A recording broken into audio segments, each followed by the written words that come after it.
Good morning, everyone. Welcome to the Human Services meeting.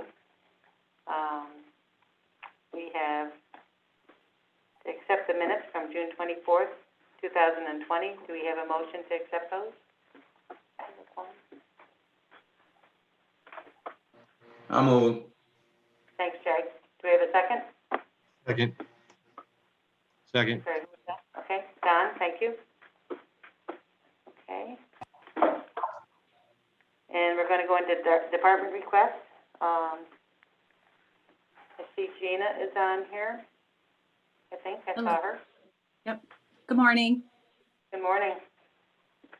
You're up. Okay, at this time, I would like to start with a resolution to recognize some DSRIP money that we've received in the amount of $505.23. At this time, I would like permission to appropriate the money into our office supplies line. Okay. So moved. A second? Okay, thank you. Lester? Any discussion? Okay. All in favor? Aye. Aye.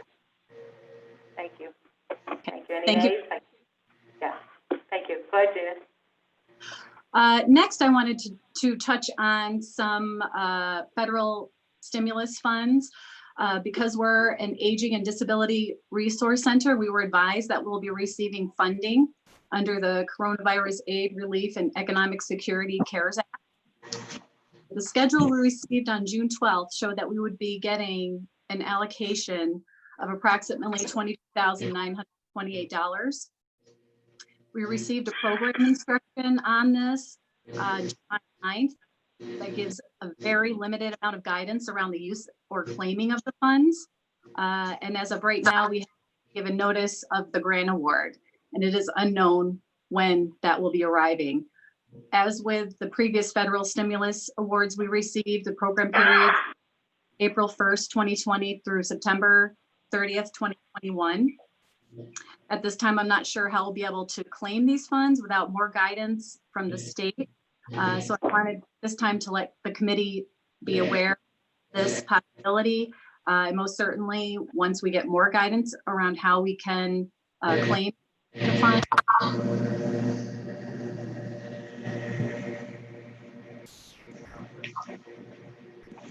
Gina? Can you hear me? I'm sorry, Yeah, there's okay. a lot of noise. Okay. Yes, Are there any questions or comments around the expected stimulus dollars? Al, go ahead. Gina, with the program period on that CARES Act award, is there any harm in working through the 2021 budget season with Chris and Brian and looking for a use for that money for next year? Okay, I'm sorry. Was that a comment that you're looking for the use of the money for next year, or is a question? A question to you, question to you on your comfort level of working with Chris and Brian on, because it extends through September of next year. Correct. Maybe in next year's 2021 budget planning, that might be a great use of that funds. Okay, absolutely. I could most certainly talk to Brian and Chris. There's just a lot of very strict stipulations around the use of this funding compared to the recent FCRA funds that we got earlier in the year. That at this time, I feel like the limit is pretty intense, and so most certainly once I get more guidance around that, I would have no issue meeting with Chris and Brian about planning for that money. Yeah, because what's nice about that is it gives you some time to really decide what your number one priority for it is. So it takes a sense of urgency away for you. Yeah, absolutely. Thanks. Okay, thank you. Any other questions? Okay, next I'd like to move on to program updates. At this time, I'd like to make a request to purchase items related to our nutrition program. The first item are ice packs. Right now, our supply of ice packs that were last purchased in 2016 has truly dwindled due to regular use and breakage. The remaining ice packs that we have are no longer maintaining our proper food temperatures. So at this time, I'd like to have permission to use the district dollars mentioned earlier, the $505, to purchase as many medium-sized ice packs as possible. Do we have a motion to approve that? Jay? So- In a second? Don, Lester, thank you. Any discussion? Okay, all in favor? Aye. Okay, thank you. The second item are wheeled coolers. Our coolers are used to maintain temperatures of cold components of our home delivered meals program. The current supply is showing extensive wear. Fiscal records show that the current coolers we're using now were purchased in 2016 and 2018, kind of truly reflecting a good long lifespan for those coolers. So at this time, I'd like to have permission to purchase 10 38-quart wheeled coolers for the home delivered meals program. I'm looking to use funds that are already budgeted in our office supply line to cover the cost. The estimate cost per cooler is around $20 with an approximate total cost of $200. Do we have a motion? Make a motion, forward it. Second? Lester, thank you. All in favor? Aye. Thank you. Okay, thank you. The next item are small coolers. At this time, we're looking to add to our supply of coolers 2 additional small coolers. There have been occasions where the volume of meals for any given route exceeds the cold capacity of the larger coolers. The smaller coolers will be used to help with overflow items. At this time, I'd like to purchase 2 small coolers with a cost of about $10 each, total $20 total. And again, the funds will are in our budget and are currently in the office supply line. Do we have a motion to move? Okay, Lester? Motion to move. Second. Don, second? Okay, all in I got a favor? question. Sure. Go ahead, Jay. Yeah, it's about the same price. Is it more efficient to buy just a couple more big coolers, or is space limited in the carrier's vehicles and stuff? Yeah, so it is about truly the space, because right now the drivers have the larger coolers plus the thermal bags, which I'll be talking about next. Most certainly, we're going to keep an eye on it. We just thought that being more a little efficient, that we would go down to the smaller coolers just to try it out and see if it helps. But thank Okay. you. Thank you. Okay, The last item are, as I noted, are the jumbo thermal bags. Thermal bags were last purchased in 2015. These are another item showing extensive wear and the decreased ability to maintain hot meal temps that are regulated by Department of Health. At this time, I'd like permission to purchase 2 jumbo thermal bags at a cost of around $165 each, totaling approximately $330. Again, funds are already in our budget under the office supply line. Just to kind of talk about those other items outside of DSRIP right now, for the approximate cost of all the items I spoke about, it's about $550, and I'll be looking to use federal Title III C1, which has a 63% federal reimbursement. thank you. Do we have a motion for that?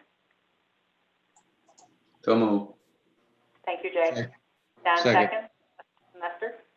All in favor? Aye. Aye. Thank you. Gina? Okay. Thank you very much. The next topic under program updates that I'd like to talk about is the status of our congregate meal sites. With COVID-19, our nutrition program has been suspended services for lunchtime meals at each of our 3 sites, and also for our mobile meal events. At this time, we continue to suspend the operations of meals being prepared, cooked, and served at the sites, and also for the mobile events. Currently, we contract with the Kingsbury Fort Edward Senior Center and the Cambridge Valley Seniors for lunchtime meals. I'm hearing from both sites that they are looking to reopen their centers as senior centers. However, I'm still very cautious about having meals and having food cooked and prepared at these sites. If anything, I was looking to wait for the sites to open, have a viewing of their reopening plan to see if it meets all the CDC, Department of Health Safety guidelines before even thinking about moving into food prep.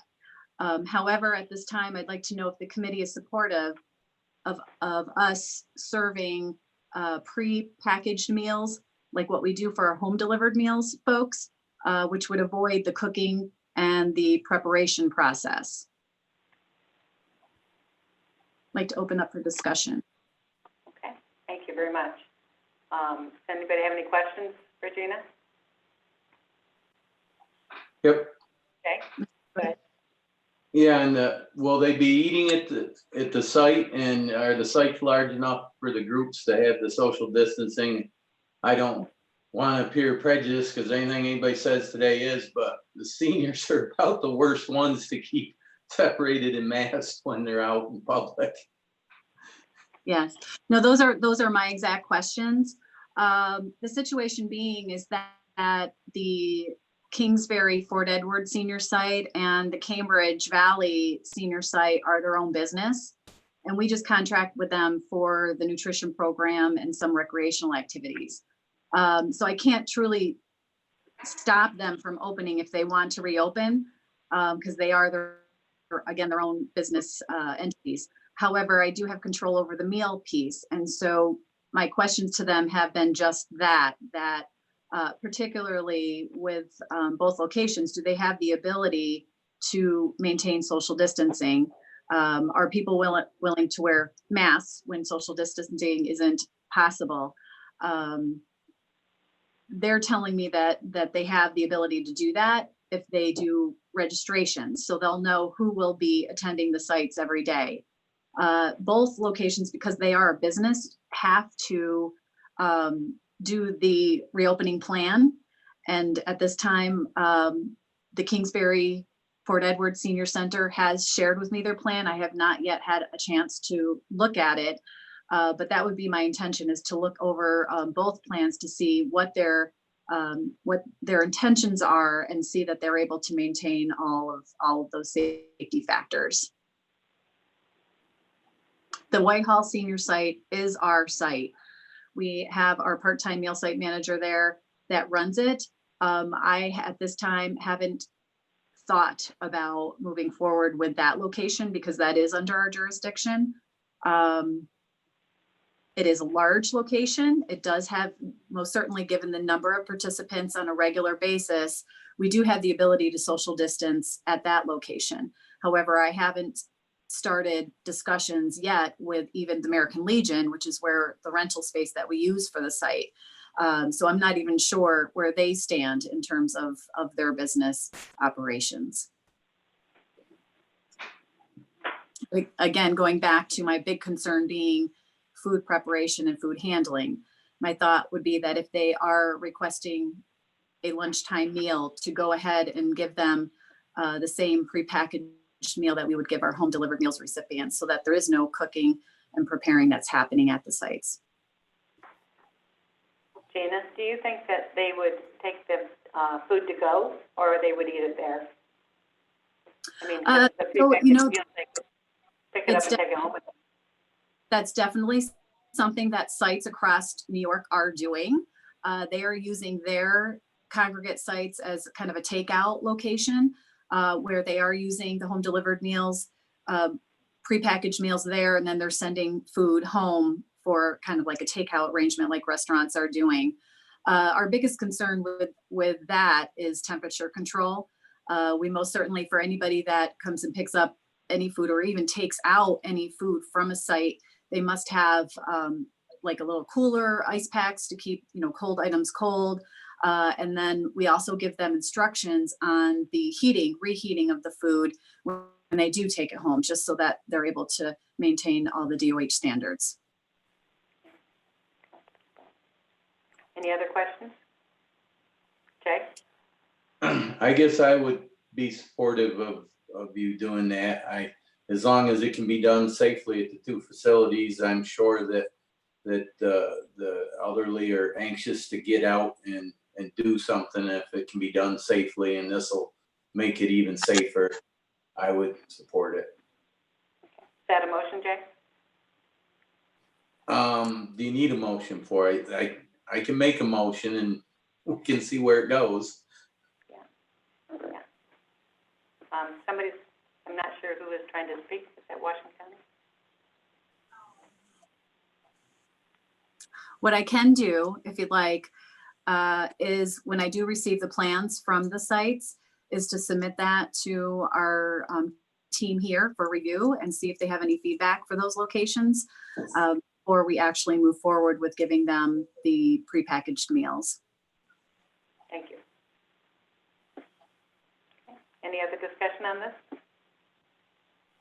Okay. Okay, thank you. Thanks, Gina. Thank you.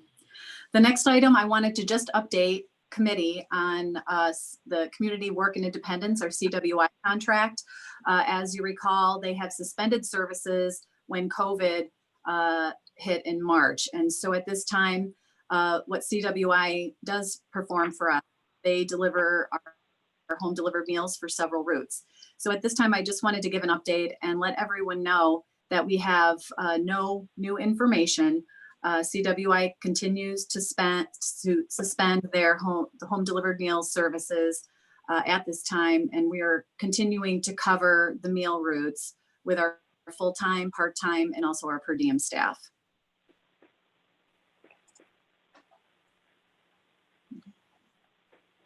The next item, oh, sorry. That's right, Gina, go ahead.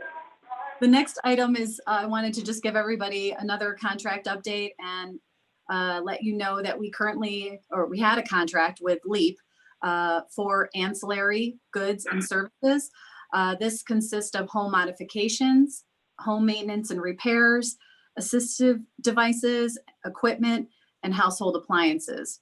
Ancillary items are meant to foster independence as people age in their home, and to support individuals remaining independently in their communities for as long as possible. On July 16th, I received a written notice from LEAP advising us that they will no longer be providing these contracted services.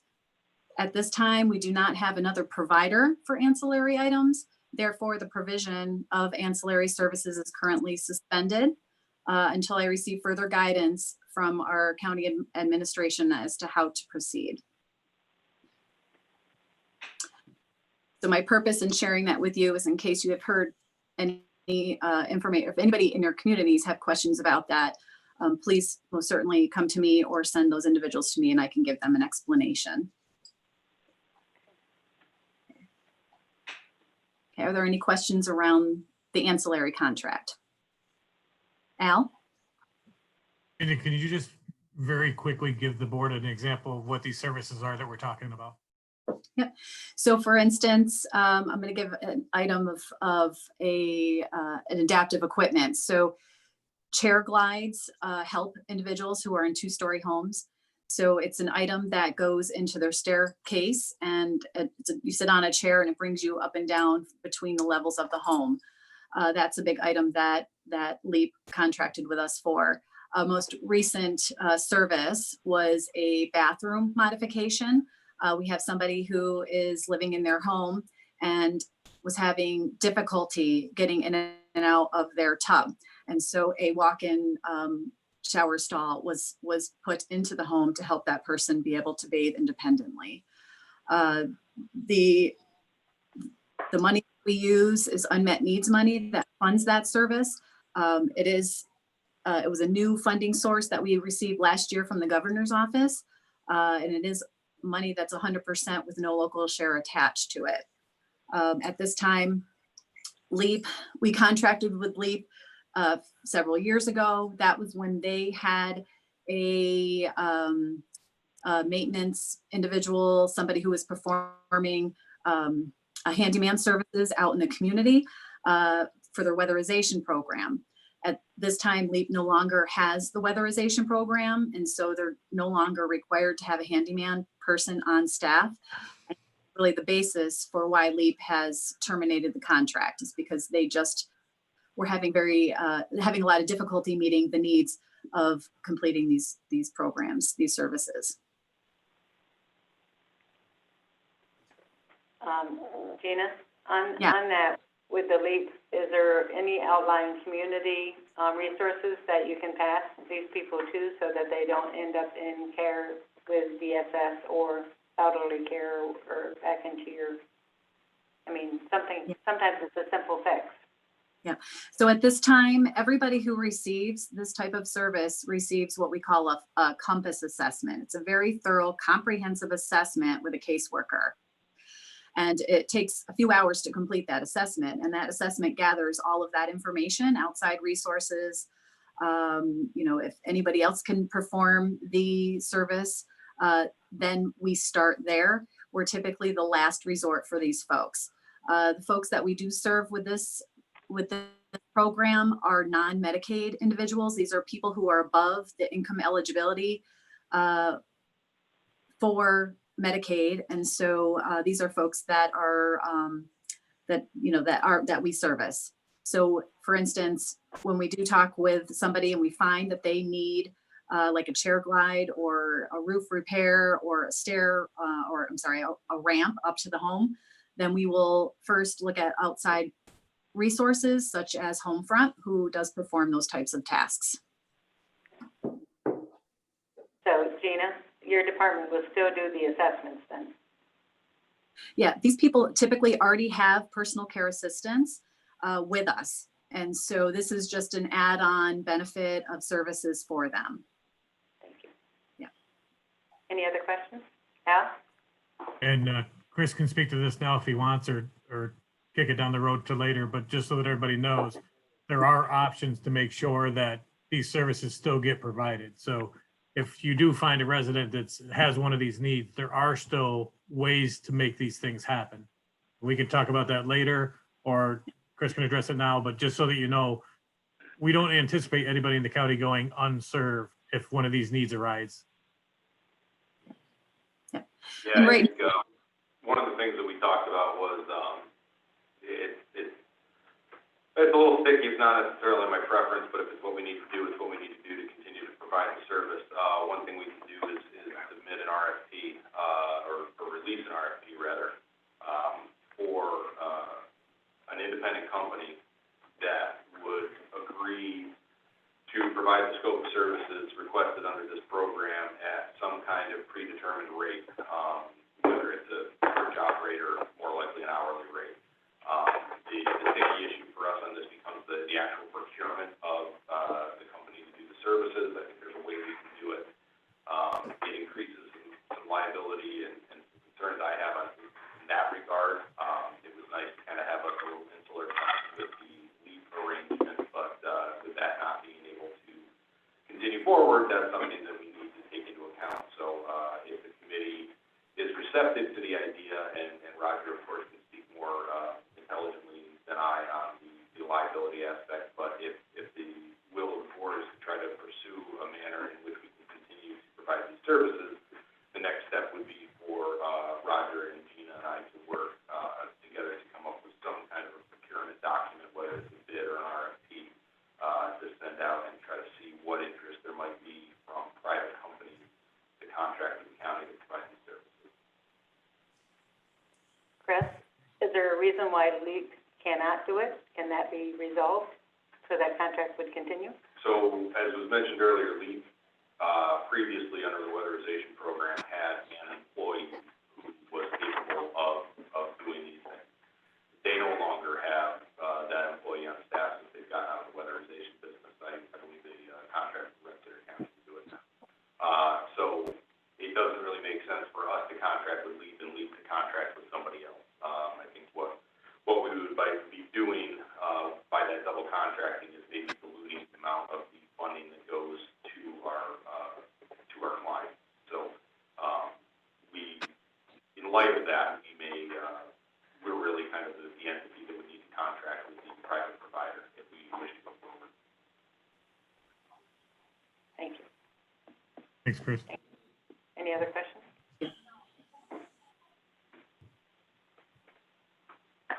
Okay, Gina? Okay, thank you. two more items. At this time, I want to talk about our senior farmers market coupon program. This is a program we operate annually in the summer months and early fall. I would like to share with you that we do have our coupon books. They have arrived in our office. We have them available for eligible seniors. If you are aware of anyone interested in this program, please have them contact our office for details. It's a very beneficial program as it provides a $20 coupon book to eligible folks that they can in turn use at our local farmers markets.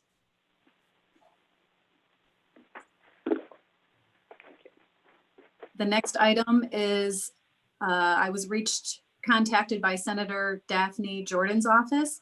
She wanted to know if anyone in her jurisdiction, primarily like Cambridge and Easton areas, were celebrating their 100th birthday. She's looking to put something together for individuals who are turning 100 to commemorate such a remarkable milestone for them. If you happen to know of anyone, please let me know and I will send the information her way.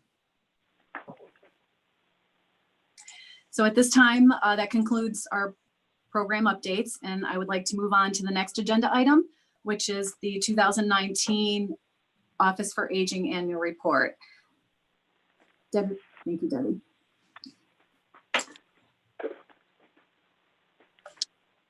I'd like to start by sharing with you the cover photo. You're going to see here that, again, we collaborate with Department of Social Services, and every year we reach out to our employees to see if anybody would like to submit a photo so that we can place it on our annual report. Here we, by vote, by a certain group of individuals, a photo was taken by Jennifer Courier, who was a typist with DSS. Not anymore. She works for me now, Gina. Yeah, Officially gone over to the dark side. So we're gonna have good photos for your annual report from now on? Okay, next photo, next slide, thank you.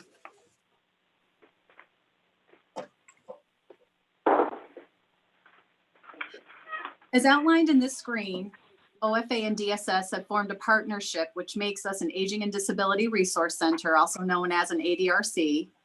I will be using the term ADRC and OFA interchangeably when talking about our department. The collaboration between both departments is successful in providing a one-stop shop for addressing the needs of our community members. Our co-location of staff and the training that they receive from both DSS and OFA and their prospective state agencies gives our staff a wealth of knowledge to provide well-rounded services. Please know that our department structure is very unique across New York State. At this time, I'm going to only focus on the programs and services that Office for Aging takes ownership of. Next. Here you will see a one-page flyer that we developed to educate our community members of all the programs and services that our ADRC provides. This flyer is available to print. If anyone is in need of these flyers, please contact me or our office and we'll be glad to send you a supply that you can hand out to your community members. Next. The funding of ADRC is supported by state, federal, and local funds and by a few grants. New York State Office for Aging is our official state agency that provides us with all our guidance and is our central funding provider. The slide here is a screenshot taken from our 2019 annual plan. Every 4 years, each Office for Aging is required to release a 4-year plan, and the plan must be updated annually. I'm pleased to share with you that we recently got approval for our 4-year plan that will cover the period of 2020 to 2024.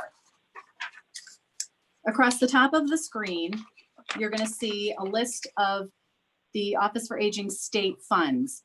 These are expanded in-home services for the elderly, known as ISEP, community services for the elderly, known as CSE, Congregate Services Initiative, CSI, and Wellness and Nutrition, also called WIN. On the left side of the page, you will see a list of services and programs facilitated by the ADRC. Units of service are projected based on the funding amount. Units of service can be defined as 1 hour of direct service to one one-way trip for transportation to one group activity. Every service category has its own set of rules to be followed, as does every funding stream. Next. The slide I'm showing you here lists, oops, I'm sorry, we need to go back. The slide that I'm showing you now shows the federal funds. So the slide before were our state funds. This one here lists out our federal funds supported by the Federal Older Americans Act. Again, the federal funds are listed across the top of the page, and the service categories are listed on the left side. This page also gives a projection of the total number of individual serves, grand total of units, and grand total of funds for all areas. So it shows a combination of the information from the page that I showed you previously and currently. As shared with state fund, each federal fund has its own set of guidelines and rules. For instance, to the far right, you're going to see Title 3E. Title 3E is only used for caregiver support services. As you can see here, we provide caregiver support in the area of personal care, social adult daycare, case management, transportation, information and assistance, in-home contact and support, personal emergency response services, which is also known as medical alert, and at the very bottom are caregiver trainings.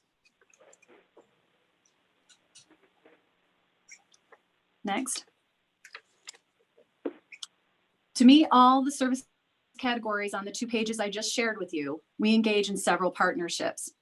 To meet the needs of our congregate nutrition services, we facilitate the restaurant dining program. To operate this program, we have agreements with various restaurants located only in Washington County. In 2019, we had a total of 232 registered participants and served a total of 4,195 meals. This was increased by 70 participants and 1,089 meals compared to the previous year. Also in 2019, we were very successful in signing on with a large corporation named Price Chopper and also known as Market 32. Next. Since being on the topic of congregate services, I'd like to share with you information about our 3 meal sites and also our mobile meal site. As I talked about earlier today, we contract with the Senior Center of Kingsbury and Fort Edward and with the Cambridge Valley Seniors to operate our senior dining program at their places of business. In addition, we rent the Whitehall American Legion and operate a senior meal site that is ran Monday through Fridays with a noontime lunch being served. Helen LeClaire is our part-time meal site manager at the Whitehall location, and I'm proud to say that Helen has served in this role for over 30 years. A few years ago, we started our mobile meal site. In 2019, we had a part-time meal site manager that conducted several educational and recreational activities, along with a noontime meal served at various locations throughout the county. We found that being mobile gave us the opportunity to reach a lot more individuals than just having a 4th stationary location. Next.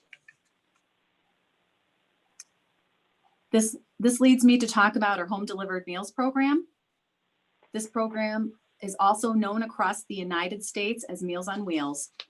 There are eligibility requirements for this program that include a Washington County resident being age 60 or older, the spouse of an eligible person when it is in the best interest of the person receiving the meal, and to individuals with disabilities who are under the age of 60 who reside at home with an eligible person. Each eligible person receives case management services. Case managers meet with individuals in their homes and conduct a thorough assessment to develop an individualized care plan based on the individual's needs. I have shared the data on meals here served in the past years, and the approximate number of meals served each day and the number of routes that stem across Washington. I can talk in great depth about the nutrition program, but to make today's presentation short and sweet, in order to accommodate time, I'll talk to you next about our other programs. On this screen here, to meet additional service categories, I've listed the service providers that we have for personal care assistance, social adult day programming, and caregiver respite. At least annually, we meet with each agency to complete what we call program monitoring. This is a time when we review the success of our services as well as addressing any needs. In 2019, we served a total of 53 individuals with personal care. We had 16 individuals participate in our consumer-directed program. We served 4 people with adult day services and 3 caregivers with in-home contact and support.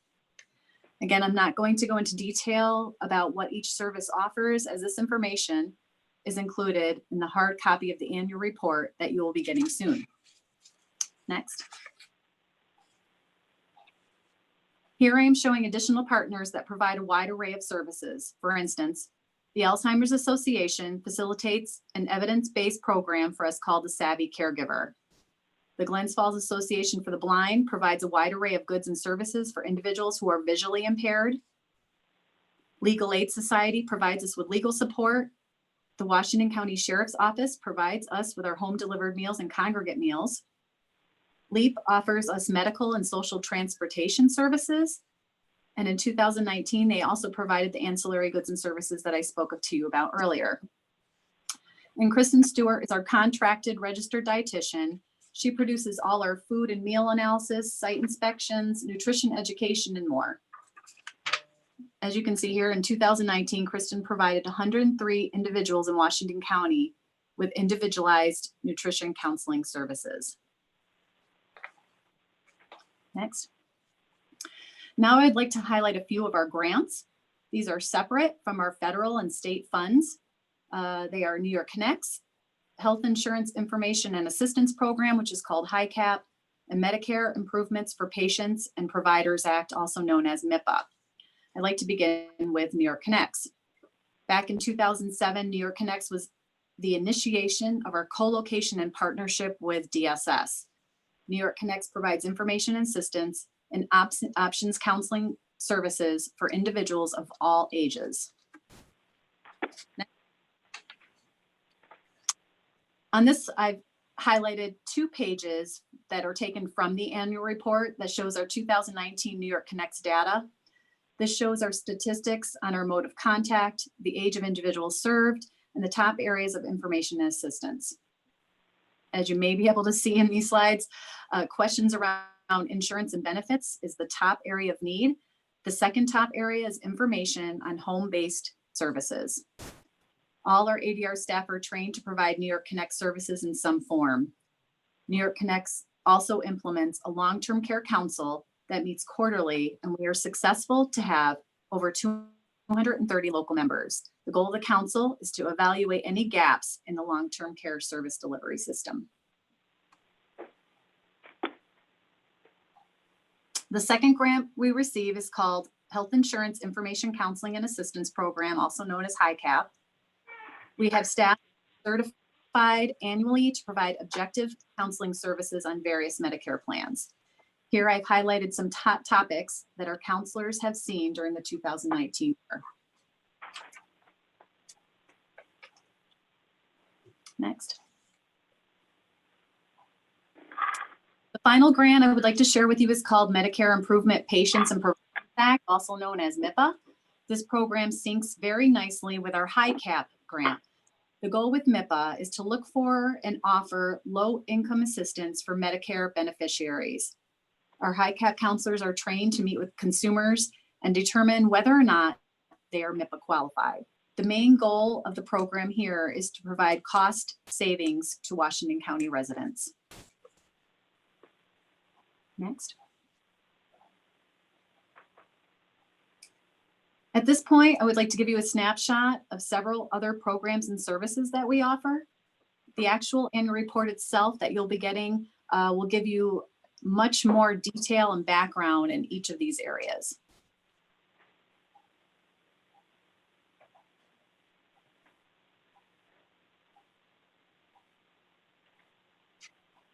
Lastly, we have requirements to have an advisory council, which had a total of 19 members in 2019. We're also required to facilitate a public hearing on all OFA programs and services. In 2019, I had 160 individuals attend our annual public hearing, which was held at the American Legion Hall located in Hudson Falls. At this time, I would like to thank each of you for your time and attention to our annual report. The report is posted on our website, and you will also be receiving a hard copy in your mailbox. As always, you're welcome to contact me with any questions. At this time, I'd like to pass the baton over to Commissioner DeLorme, who will be talking about the DSS Annual Report. Thank you, Gina. Welcome, Tammy. Thank you. I'm sorry, I had to unmute. So then moving forward, as Gina mentioned, the hard copies of these reports should be in your mailboxes here in the county building. At this point, we asked for someone to take them up today. Also, you can find this electronically on the Washington County website. My particular, for DSS, the annual report is on our page, and there's a tab to the side that shows all of our annual reports that have been posted there. Same situation as Gina already reviewed. We use the cover photo. We try to model our reports after one another because there are so many similarities in the amount of collaboration within our office between the two agencies. We find this to be the best way to do it. And as Roger's already acknowledged, you would have the opportunity to meet this photographer if you go to visit his office. We do miss her though, very much. Next slide. This is quite a small snapshot of our DSS budget. It's actually includes some of the OFA or all of the OFA expenses also. What I'm trying to show you here, I actually used the same shot from last year's annual report, which compared 17 to 18, and then I pulled 19 next to it. So you'll see that there's some slight variance in these numbers. The trend for our revenue and is something that I gathered there in a call out box to see that in 19, we were pretty much on the same path that we had been previously. 2018, we had exactly the same portion of revenue. The total cost of programs minus the revenues shows that the net cost for DSS and OFA programs actually came down in 2019 a little bit, but it's still $4.6 million. And the Medicaid cost of the county, we actually have budgeted this year for over $11 million, but because of the Families First Coronavirus Response Act, there's actually going to be cost avoidance to the county of over $600,000. We don't often see any data around the cost of what Medicaid actually does do for the people within the county. So I wanted to add that at the bottom. It's the Medicaid cost comparison. So it's showing what we paid in 2018 and then compared to 19, as well as then showing all of the gross expenditures for all of the procedures and services that are provided to the Medicaid recipients within Washington County. So you'll see it's quite significant. In 2019, it was over $136 million. This is taken from page 5 of the physical report. Moving on, this information is a combination taken from both page 6 and 7 of our report. Just shows some information about what we do in terms of developing our staff, the number of new hires that we have, the advancement that is open for people or accessible for people within our agency. You can see in the career advancement, I show that there were 10 people that moved to higher level positions within our office in 2019, and showing that it was a jump from just 2 in 2018. That's largely due to the fact that we had retirees that had been in higher level positions. And so then with their retirement, we were able to backfill.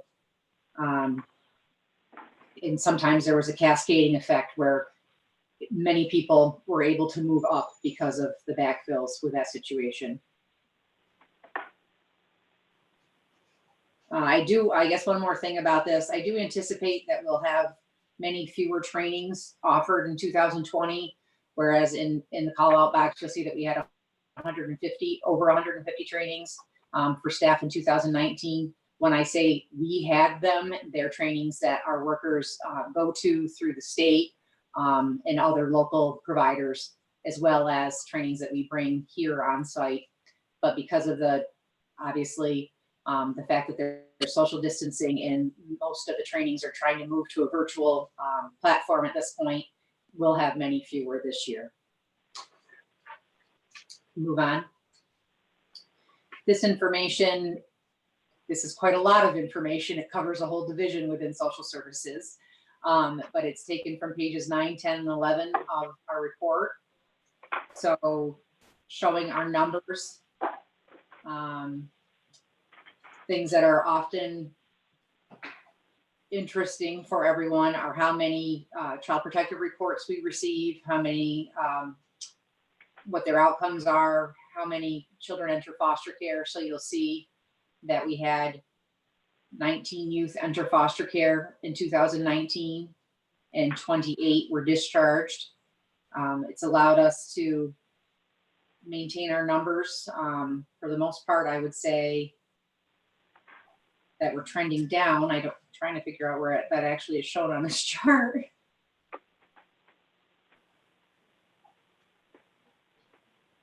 The child protective reports, we actually have seen a jump in the number of suspected child abuse and maltreatment allegations. It was 3,996 last year. Was up in 18, and it was up to 4,234 in 2019.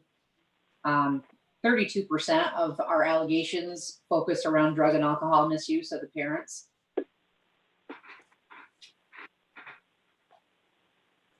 The vast majority of our preventive referrals have come from our own staff, although they can be made also by a person can actually ask for the services themselves. Family members can refer people, as well as clinicians in schools, and sometimes they're also ordered through court. The PINS numbers are there, and I am just stalling out on this terribly. There's 2 PINS petitions that went to court. I think that we're going to end up seeing some impacts in this area moving forward with COVID. I think my thought would be that we're seeing fewer situations come to light at this point, but I do imagine that things will spike at some point in the future. The JD referrals are likely coming to us through the law enforcement involvement. Again, as I said, there's a lot of information on this page. Does anybody have any questions?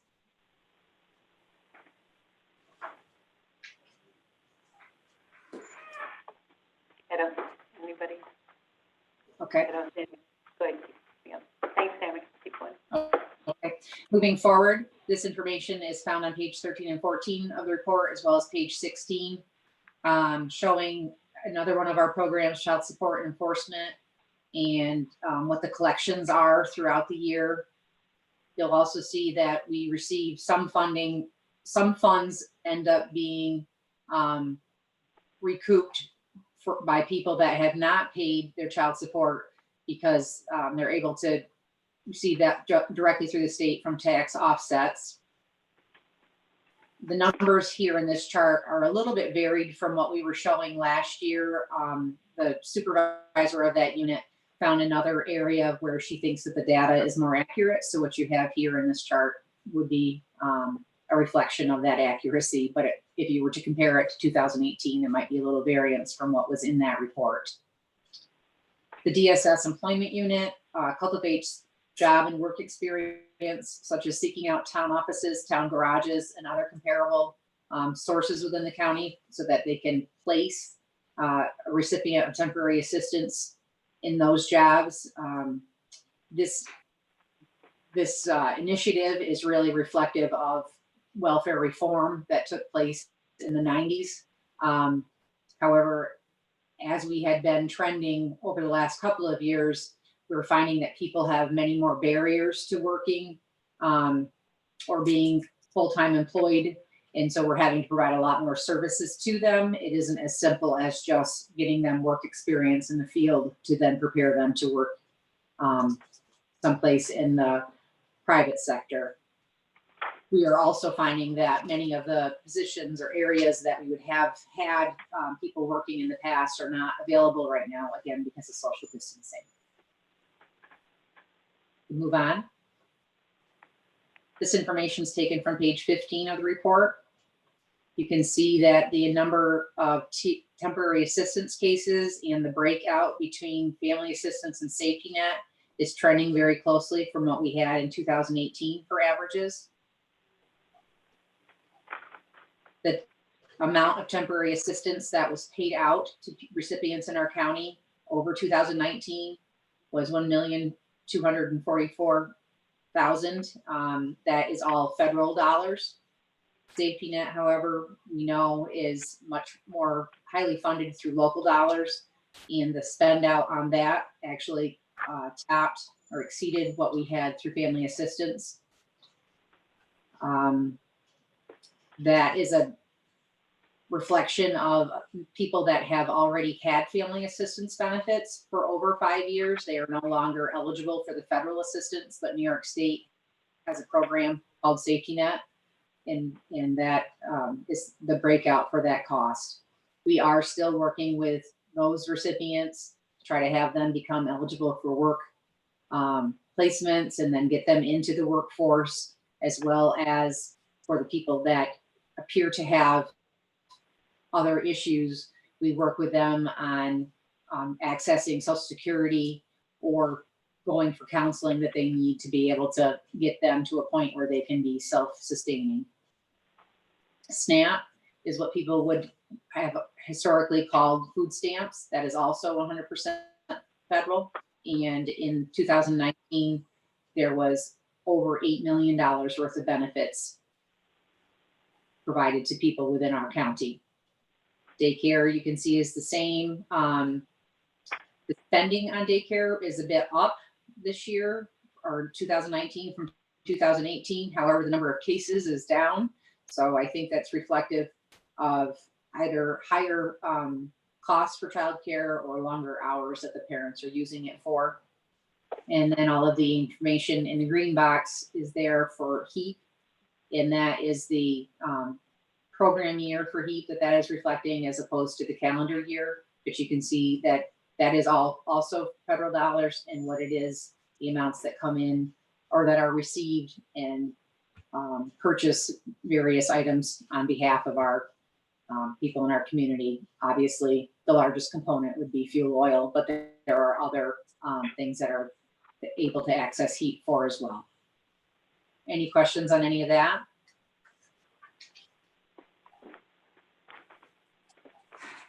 Okay, move on, Deb. This information is on page 18 and page 19. The chart in the bottom left-hand corner is one that I created just to be able to illustrate that we sort of reached the pinnacle of cost for temporary housing in 2016. Around that same time was when we implemented our homeless unit within social services, which takes workers, experienced workers from other units, combines them together as a team, and allows them to work more intensively with people, also preventing people from losing their housing. And so through their efforts, you can see the cost of avoidance has really been quite significant. Of course, will not be satisfied until we have no one that requires temporary housing, but I'm not sure that that will ever be attainable. However, it is a goal. There's more information within the physical report on page 20. There's a report that provides more background about us having this housing unit that I mentioned, as well as on page 21, an anecdotal story about a case that we worked with last year where they had been in temporary housing for several months, and then what it is that what the outcome has been on that. So that's a story, a case that touched many of us here within DSS, and we wanted to be able to profile the good work that had been done. You can see the breakout from the people that, the singles that come to us as opposed to families. 83 out of the 168 of them came to us after being released from prison. You can see that information there. Next slide. This information's been extracted from page 22. It is different than what you will see on page 22 in the report. I had not realized until after the report had been printed that the format for this information had changed. So it's here, consistent with how we provided it in the past, and I find it to be much more user-friendly to be able to glean information from. So that is the work that is done through our investigations unit. There are different program integrity initiatives that are built into the programs that we operate, and then mandate that a referral is made for follow-up by the investigations unit, as well as having a tip line that people call us when they're concerned, perhaps something that they're seeing with a neighbor. They believe that somebody's receiving benefits from us, but also thinking that for some reason or another, they're not actually eligible for those benefits. We will then follow up on that through an investigation. I think you can see, I'm sorry, Debbie, you followed the format that I've been going with, but back to that, the bottom of this chart, you can see that the department also works with the sheriff's department and cross-references our list of recipients with the people that are being held within the jail. The number is down considerably in 2019 for the number of cases that were closed or denied because of them being in jail. I have to imagine that that's largely due to bail reform and fewer people being held following their arrest. It's okay to go ahead now, Deb.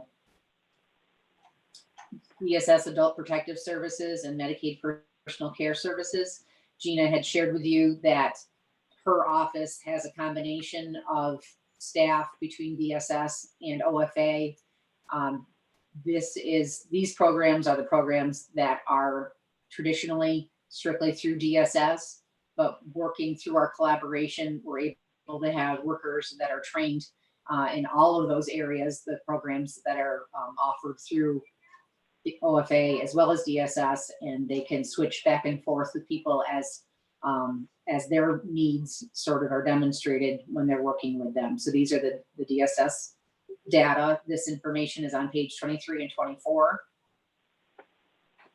The number of referrals that we received to adult protective this year was up.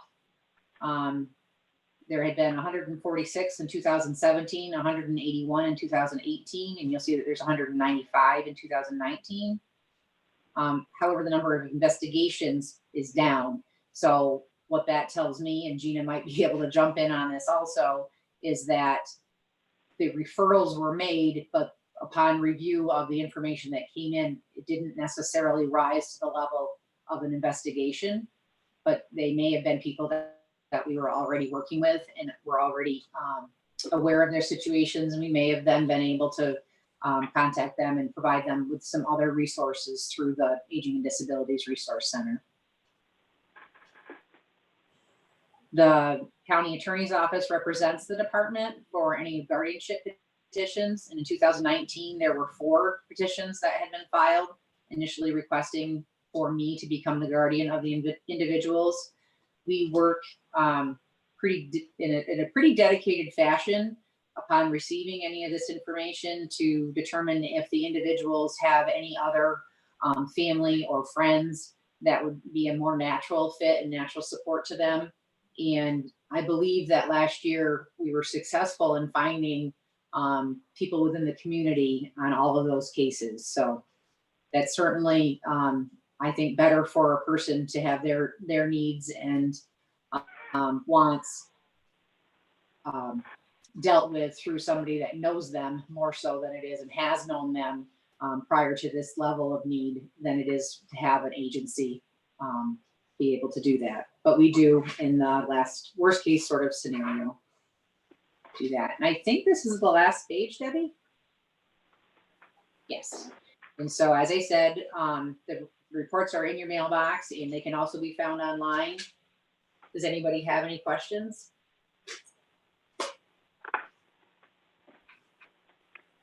I bore myself when I go through this information, so thank you for hanging in there.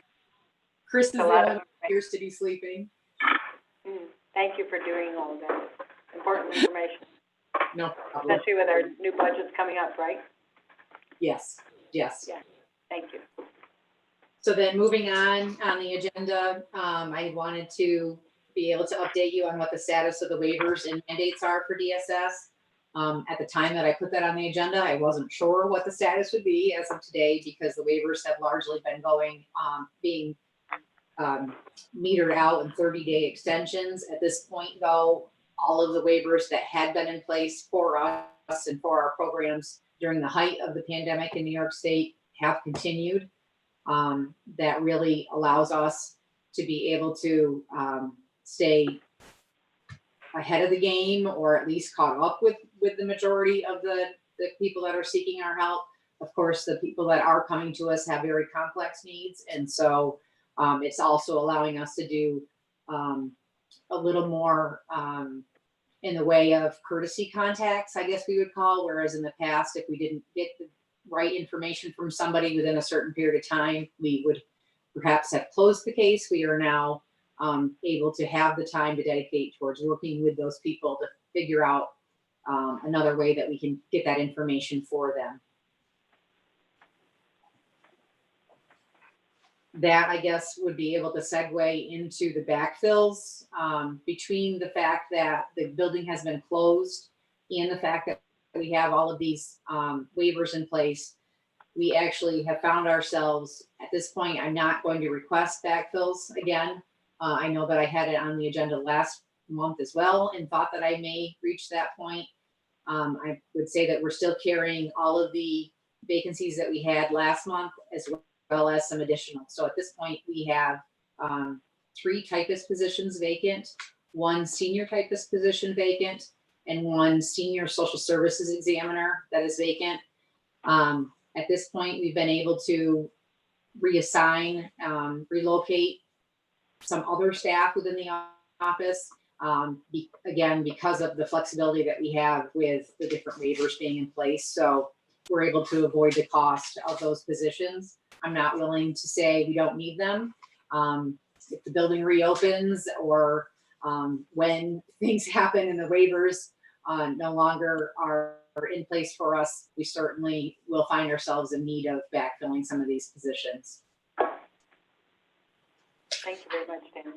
Does Thank anyone you. have any questions for Tammy? I do have one other thing. Go ahead. We were also notified of some funding that is accessible for Washington County that was made available through the Coronavirus Aid, Relief, and Economic Security Act, an emergency solutions grant for funds that could be available to help serve people that are experiencing homelessness due to COVID. There can also be people that are likely to receive notice that they need to move or that their utilities are going to be shut off. So I guess I would, at this point, I will tell you that what I plan on doing is administering the funds within the county, opposed to seeking another agency to do that for us. That way we were able to save some of the extra that would be lost in overhead of having another agency do it for us. We already have our homeless unit, and I believe that they'll be able to sufficiently determine who is eligible for these funds. It first requires people to not be eligible for our other programs. So when they're in the process of denying them from our traditional DSS programs, we will then be able to offer this other assistance. We'd like to use it for security deposits, utility payments, there are arrears that I've already mentioned, as well as rents. So that amount is $259,579. It is able to be accessed over the course of the next 2 years. And DSS was asked to work in collaboration with a few other county departments to, and in addition, the county's COC. So I'm in the process of communicating out what our plan is on this. I do hope that I will receive support from the others to say that it's a fair way for us to move ahead. We'll be able to have referrals from all of those other agencies also that we can address with these funds. The plan needs to be submitted by August 3rd. So I would just like to have the support of the committee that it is all right for me to submit a plan to be able to then access this grant. Okay. Do we need a motion or? Okay. Would someone like to make that motion? Jay, is that a yes? Yep, I'll make the motion. Okay. And do we have a second? Thanks for that. Okay. All in favor? Aye. Aye. Okay. Thank you, Tammy. Thank you. Al has his hand up. Al? Thank you. Tammy, is it premature in your opinion to get this on the agenda for finance as well? Will you know if there's an actual award by then? Just so that we're not holding you up. If we can get it on the agenda, so as a placeholder maybe, that way if you need the budget amendment in place, we can actually act on it quickly. Yeah, I think a placeholder would be good. I don't anticipate submitting a request for anything that would give the state any reason to deny us these funds. The state has been pretty vague with us so far, though we've received a multi-page commissioner's memorandum on it. There really hasn't been a whole lot of clarity provided. At this time, the state is actually working with our local agencies or local departments because we now have had other agencies contact us and ask us for funds. So they're trying to mitigate some of that because some of these other agencies are also receiving money from the same emergency act. So I think that it's safe to assume that we will have that full amount of money and that we will be able to access it as needed for people that come to us. And so having that somehow a resolution to put that into the budget to be able to do that with, I think would be appropriate. So we need a motion to move to finance? Al? Yeah, I'll let Jay finish. Is that what we need, a motion to move to finance, Al? Or just so that Mr. Campbell has it on his agenda either way. Just want to make sure there's a placeholder so we can act quickly on it. The other item of note with the fluidity of these funds, in addition to the budget amendment, Tammy would also need an amendment to the county auditor resolution because we would need to treat these funds a lot like we did with the CDBG and the HUD funds, where we have to approve these monies out of audit. Because of how quickly the turnaround is, that we wouldn't be able to just run it through an audit cycle. These would have to be like an out of audit thing. So we'll have to add it to that resolution. So there'll be two pieces of it at finance, provided Tammy has an answer by then. Okay. Thanks, Jay. So Jay? Okay. Chris? Tammy, I'm assuming that this is like the rest of the CARES Act funding that we've received, it's 100% federal with no local match, is that correct? Yes.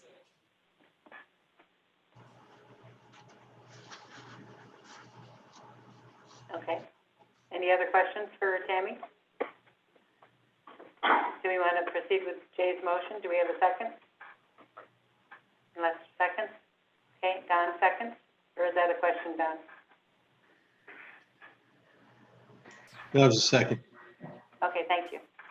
Okay, all in favor? Aye. Thank you. Okay, Tammy? Thank you. Other than the fact that I have the county plan that has been submitted to the state and it's been signed now by myself, Anthony White, and Mike Gray. I now now need to bring it up to have the chairman sign, look it over and sign for us. But this is consistent with something we've done every year over the last, as long as I can remember. So I guess it's a warning, Chairman, I will be up. Thank you. Thank you. Yeah. Okay. Any That's other everything. business? Tammy? No, thank you. Okay. So I see Rob York on the screen. Hi, Rob. How are you? Morning. Good morning. You're up. Okay, so I provided in my packet that I submitted a copy of a 2020 year-to-date forensic mental health expense report that I would just like to review with the committee. This is a budget line that we have for the past 2 years. In both 2018, 2019, we've had to amend this to add funds to what we had budgeted. And now, unfortunately, in 2020, we're in a similar situation. What I'd like to review with this report is primarily related to the chargeback expenses that we receive. It's a mandated county expense for defendants who are felony level defendants who are found not competent to stand trial. When they're felony level, they are remanded to the custody of the Commissioner of Mental Health and committed to a state hospital for a restoration process, and the county gets charged back an expense for that. In previous years, that was a cost that was shared 50% state and 50% county. In the 2020 New York State budget, that cost was shifted to 100% county. So I wanted to commit to providing quarterly reports related to these expenses. And while the 100% impact of these expenses to the county hasn't really hit us yet, because we haven't had anybody in since April, and then that's when that took effect, was April 1. But in fact, our expenses for January and February are what put us over for this year. So just to review the report, you can see that we budgeted $35,000, and then the expenses that come out of this line, there are several types of expenses that come out of it. Some of our family court evaluations, and for this year, we've only had one evaluation at a cost of $1,160. We actually, when we receive an order for the competency examinations, we have to have 2 psychiatric examiners to do each exam. That's required by the law. And so far, we've had 2 court orders this year, and expense of $787.50. And then you can see on the report, then the large amount comes in the chargeback expenses. And we had 2 defendants that were in both January and part of February. And you can see the cost there. For one defendant, it was $26,000, and for the other, it was $30,668. So we have a total then for the hospitalization expenses of $56,863. That's what I refer to as the chargebacks. And then when you add in the exam expenses for both family court and the 730 examinations, then we're at $58,811, which puts us at 168% budget. So at this point, we don't have enough funds to pay the bills that we have received.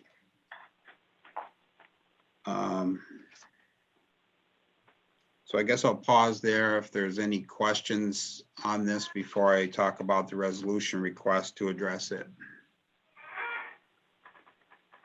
Okay. Yeah, so we're 168 over the budget for the year, or just for the quarter on it? Yeah, this is year to date. Oh, okay. So is this a new trend that we're going to be dealing a lot with this? Since I've been on this committee, we seem to be getting overrun. And I know in the past you said sometimes we don't have much of any, but it seems like the last 2 years we've had several. Yeah. And again, I would say, yes, I would call 3 years in a row a trend. Although if you look at this year, due to COVID impacts, the court orders for both family court and the 730s have really been down. I think because of the court pause, as well as everyone else. What really impacted us was just those 2 individuals that were in at the beginning of the year. And they actually were carryovers from last year. They were some we were paying for at the end of last year. And then their restoration process just carried over through mid-February. So I don't think we've seen the true impact yet, again, of the 100% cost shift to the counties. And so I do anticipate going forward, yes, this line will be an issue. And you said we've already got a new one on 100%? We have somebody in right now that, oh, okay. No, we have, that took effect April 1, and we have not had anybody in since mid-February. I did look at 4-year averages. If you look at the 4-year average for the chargebacks, we're averaging 73,000 on a 4-year average, and that's just for the hospitalization chargeback. And with the cost shift, if you think about that now being 100%, if we were to estimate, then potentially that's the impact that would have to the county going forward, is an additional 73,000 on average. Rob, are you, with going forward with the lift on pharmaceutical cap for Medicaid, is that going to impact this number, do you think, going forward for hospitalizations? No, I don't think that will impact. Okay, thank you. So, Chris, I'm sorry. to Jay's point directly, so, yeah, just to give you a magnitude of the impact of what Rob's been talking about, that number in the budget for the last 2 years has been $35,000. The philosophy we've had the last couple of years is because it is completely out of our control and it is highly variable. We didn't want to appropriate, say, $100,000 or $120,000 in that line if we didn't need it, because then that's levy and appropriation that just sits there unutilized. But with the cost shift that the governor did, I think that this line likely needs to be at a minimum $150,000 in the upcoming budget. So right there, you're looking at an increase of $115,000 year over year in budget to budget. And in the world of the tax cap, that's more than 25% of our tax cap right there. So, the governor snuck in the 730 cost shift. It ticked off the counties and we wrote some letters, but it didn't get any real attention. But that's a good example of a pretty significant impact to us in the area of the tax cap, and there's not a darn thing we can do about it. But I do think that to avoid this, because it is not in Rob's control and it's not in any of our control, we do have to increase that appropriation going into the 2021 budget. That's going to hurt. Thank you, Chris. That was kind of what I was leaning towards.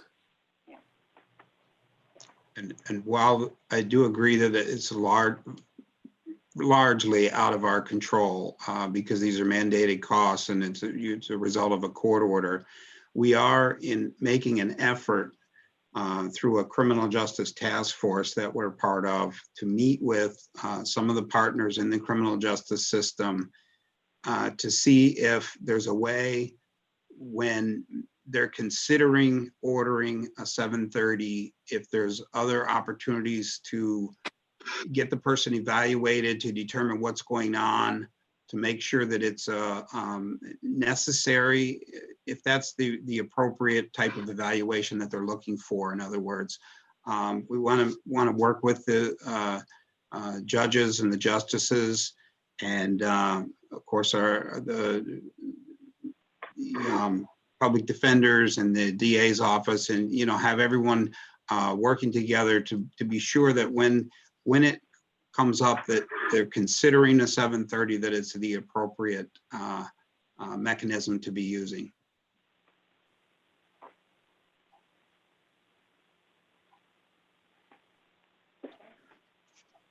Okay, should I proceed then? Yes, please.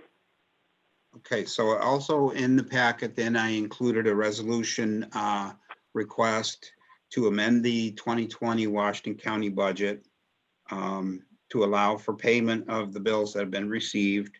What I did is I put in here the appropriation code, and I just estimated $30,000 because that's basically what I would need to cover the bills.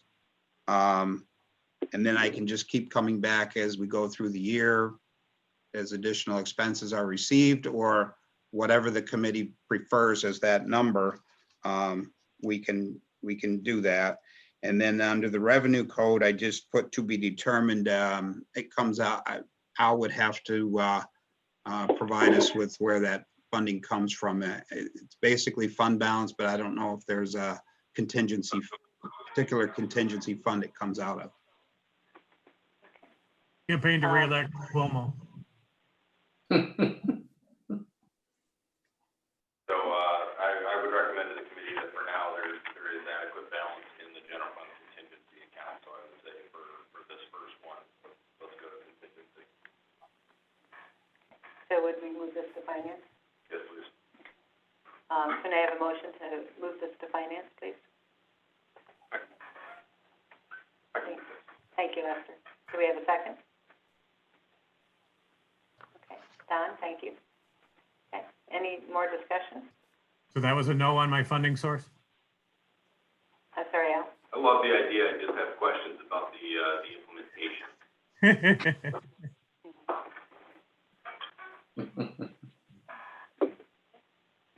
All in favor? Aye. Thank you. Okay, Rob, you want to keep going? Okay, so my third item is an informational item. Also provided a handout, a spreadsheet that Harry Carlson from my office had put together on the third quarter state aid advance withholds. Both the Office of Mental Health and the Office of Addiction Services and Supports have instituted a withhold on a portion of our third quarter state aid advance for our agencies. And so the OMH, Office of Mental Health withhold came out to be approximately 20% of the quarterly advance. And the OASIS advance came out to be approximately a 30% withhold. So we have, when the state withholds that from us, then we've withheld that when we've issued our third quarter advances to the agencies. So this table just shows you what the impacts are. Approximately 81,000 is the withhold on the OMH side, and approximately 54,000 on the OASIS side. We've had meetings with all of our agencies to discuss, management of the withhold. All of the agencies that we've talked to feel that they, are in a position to manage it. Of course, everyone's hoping that this funding does come back through. If by chance that it turns into that it is not restored, then agencies are also making contingency planning for that. Some agencies had some reduced program costs during COVID. Some agencies have vacancies that they're withholding and holding back on filling. And some agencies also had applied for some of the PPP loans and felt that they were in a position to be okay for this. So this is really just informational. I wanted to let you know. Again, the state is saying they intend to make the advance whole. That was more of a cash flow management issue for them because the tax deadline was pushed back, et cetera. So, and then of course, all the lost revenue due to COVID. So we're hoping that it does come back through. We've seen increased needs in both mental health and substance abuse during COVID. So we're hoping that it is not resulting in a cut going forward. Here are the checks in the mail, Rob. I mean, I will say we're having realistic discussions though with the agencies, and the agencies are prepared that there may be some cuts, and we're hoping it's not at this magnitude. So you're doing Plan A and Plan B. Exactly. Thank you. Thanks, Rob, for all you do. Okay, thank you. The very core public policy prioritization.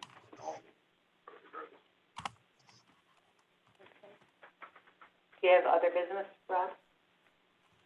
If we're going into the, No, that's, I guess one other informational item. I don't know that I have attended the committee meeting in the last couple of months. Just to keep folks apprised, the Glens Falls Hospital had determined that they were no longer going to provide the mental health outpatient services and their substance abuse services, and also a family support program that they operate for children and families on the mental health side. We have been working with an agency called Citizen Advocates to transition those services over to Citizen Advocates. Citizen Advocates pulled out of the discussions a couple of months ago, and another agency was identified, Behavioral Health Services North. They currently operate these services in the North Country, several counties in the North Country. And they're a large agency that we feel is well suited to take over those services. And those discussions and plans have been progressing rather quickly over the last 4 to 6 weeks or so.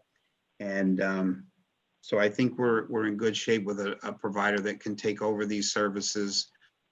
They have their applications into the state, and they're identifying an adequate space, et cetera, meeting with the staff, planning for the personnel transitions, et cetera. So I think things are going well in that regard. They're targeting early fall for the transition. thanks for the update, Rob. Is there amount of patients that they can handle? Will they be able to handle our caseloads in Washington County? Well, we think they will. They're not reducing the staffing. So the current staffing will still be in place. Of course, everything's a little bit different right now because of COVID, and all the clinics had to go to teleoperations. Some patients are not comfortable with that. Some are. So, it's just kind of a different time right now. But this agency is well prepared to continue with some telehealth, as well as, in-person services if and when they're appropriate. Thank you. Thank you for the update. Yeah. Okay, so Mike Ray, Morning.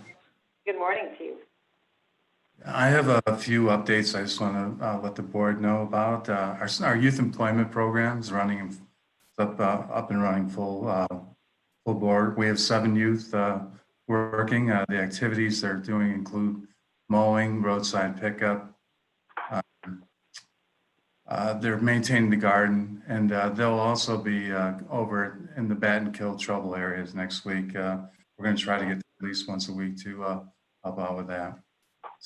Part of that program includes doing individualized goal setting with each of the youth, looking at their various roles as son, daughter, brother, sister, community member, student, and of course employee, and building soft skills in those areas, and looking to develop competency in those areas where is identified risk. We're also on Friday going to be over to Lake Lauderdale with the Greenwich Rec program. We're going to provide some activities which include canoeing, games such as Connect 4 and Yahtzee and softball toss and geocaching on the trails. And so we're going to have a combination of staff, and some of the youth that are in the employment program are going to be helping facilitate that. And we're looking forward to working with those youth over there. The next thing is I haven't heard anything regarding funding under YDP yet. I know what the state allocation was, but there's been no news from the state agency, OCFS, on the dollar amount. So that if there aren't any questions, that concludes my report. Thank you, Mike. Any questions for Mike? Okay, thank you. Welcome. Okay, and public health? Morning. Good Just a morning, few- thank you. Just a few things. Miss Patty's on vacation, so well-deserved vacation, that's for sure. The WIC request that we're putting in, I'm asking for their incentives for exclusively breastfeeding moms. And they're at different milestones for the infant milestones for birth, 3 months, 6 months. And the WIC coordinators were told by Department of Health with the WIC fiscal office that they should try to spend the excess funds in this year's budget, so it won't, because they will not be able to put it back into next year's budget like they have been in the past. So there is quite a few items that I have. I can go through them or I can just send them over. The total amount is right around $2,000. It's $1,983 and stuff, but it is incentives for exclusively breastfeeding. So it's like t-shirts for the newborns, rattles with the teethers, once they start baby food and stuff like that, and they do their own baby food, that there's freezer containers, things like that. So, and it goes right up to a year old. Do we need a motion to get that through? Okay. Jay? Yeah, I'll move. Thank you. Yep. Second? Thank you. Any discussion? Okay, all in favor? Aye. Aye. Thank you.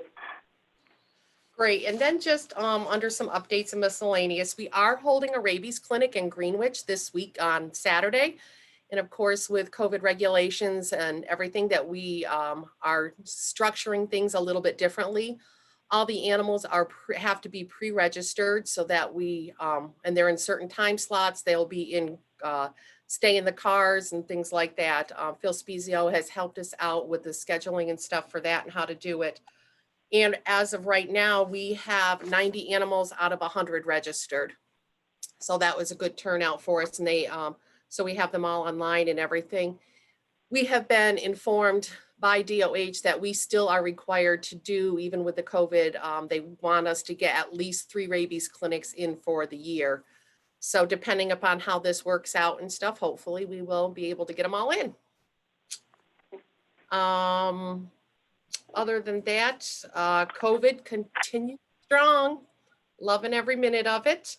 There's new guidance coming out from New York State Department of Health that they're going to be more in line with the CDC guidance, which that will be a great help for us. It's very difficult when we're having very different guidance coming out and things. So we're looking forward to getting things a little bit more streamlined for that. And working with the superintendents and stuff with opening of schools, that certainly is going to make us very, very busy coming right up and stuff. And we'll be working with the schools throughout. We do have a liaison with the schools now. We talked with the superintendents earlier this week on Monday. And so we're setting those things up. And that is all that I have. Questions? Anyone have any questions? I'm curious as to what you have to do within the schools. Do you work with the school nurses? Do you do PPE? Do you have to go in? We won't be going in, but we'll be doing, it's more or less setting up the investigations if there becomes a positive, just being a resource for them. They do have to have their own plans, but we thought it would make it easier if they had a contact person. So they had someone that works with them and stuff. So initially we're setting it up for Patty and I until probably the first couple weeks of school. And then we're hoping to have a permanent school liaison nurse appointed. I look at all of that you do, and to add this to it, I happen to see that, and it's they either have a magic wand in their desk, or they're just superheroes, and I think you're superheroes, so thank you for a good job. Or if Rob is still on, probably will be diagnosing us as delusional. That ship's already sailed, TJ. Yes, yes, it has. We appreciate all you do. So, anything else? I don't have anything. Anybody else? Any other questions? Okay. I think that's it. Thank you. Tell Patty I hope her vacation's wonderful. I hope so too. I hope. So, any other business for anyone else that wants to bring forward anything? I think that's it. Do we have a motion to adjourn?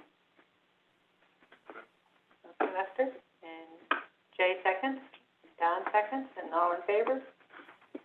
And we're adjourned. Thank you, guys. Thank you very much. Thank you.